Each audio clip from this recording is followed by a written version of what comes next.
হবে। বাপরে বাপ, এমন রাগ উঠেছে যে হাত ভাড়াটাও দেয় নাই, এরকম অসংখ্য যুবক আছে না নাই? রক্তটা গরম, রিক্সা ভাড়া দিতে চায় না, অটো ভাড়া দিতে চায় না। ওখান থেকে যখন উঠছে বাস স্ট্যান্ড থেকে, এখানে ভাড়া মিটাইছে 350, আইছে, আসার পরে 200 টাকা দিয়ে কয় যাবি নাকি একবারে দিন ঘাড়ের উপরে। কথা বলেন না কেন?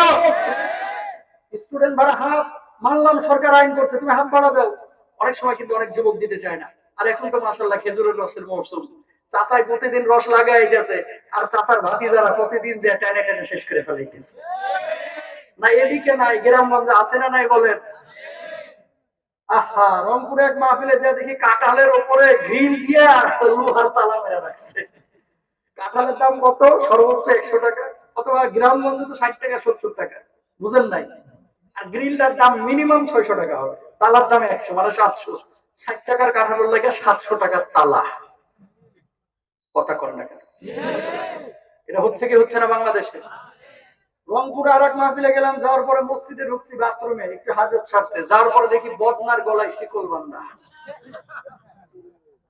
কথা বুঝেন নাই? বদনার গলায় শিকল বান্ধা। একটা বদনার দাম কত? সর্বোচ্চ 50 টাকা 30 টাকা, শিকলটার দাম হবে মিনিমাম 200 টাকা। শিকল তো আর ছোট না, বুঝেন নাই? নিউক্লিয়ার পয়েন্ট থেকে জায়গা মতো ফিটিং করতে হবে না বদনাটারে?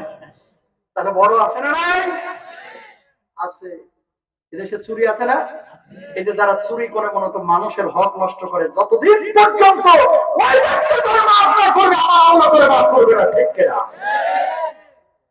আবার আছে অনেকে টাকা নিয়ে জনগণের সম্পদ চুরি করে কানাডার বেগম পাড়ায় বাড়ি করে, আছে না নাই?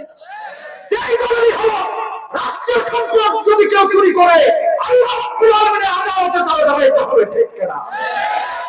রাস্তার ধারে মোটা মোটা গাছ হয়েছে, এই জন্য কি করতেছে? রাতের আধারে গাছ কেটে নিয়ে চলে যায়, এরকম আছে না? যদি বলে পারমিশন নিছেন, তো পৌরসভা থেকে বলে আইছি, মিথ্যে কথা। ও ফার্নিচার বানায় নাই, মূলত জাহান্নামের আগুন কিনছে, ঘরের মধ্যে ঢুকাইছে, ঠিক কিনা ভাই? খবরদার, এই সমস্ত কাজ করা যাবে।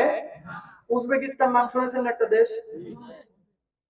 গত বছর আগের বছর সফর করলাম, ইমাম বুখারী রাহিমাহুল্লাহর কবরটা জিয়ারত করার পরে সামারকান্দে আসলাম। সামারকান্দে এক মসজিদে ঢুকছি, ঢুকার পরে দেখছি জোহরের নামাজ সবাই আদায় করছে।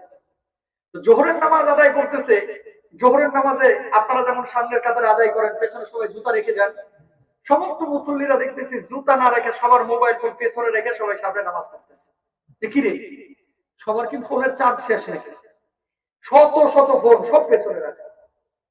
পরে বুঝলাম যে না, ফোনের চার্জ শেষ না, বরঞ্চ নামাজে খুশু খুশু নষ্ট হবে, এই জন্য এই মানুষগুলো সামনের কাতারে নামাজ পড়তেছে আর পেছনে সব মোবাইল ফোন রেখে চলে গেছে, একটা চোরও নাই। চিন্তা করলাম আল্লাহ বাঁচাইছে যে এই মসজিদটা সাভার বাস স্ট্যান্ডের আর গুলিস্তানের কোন মসজিদ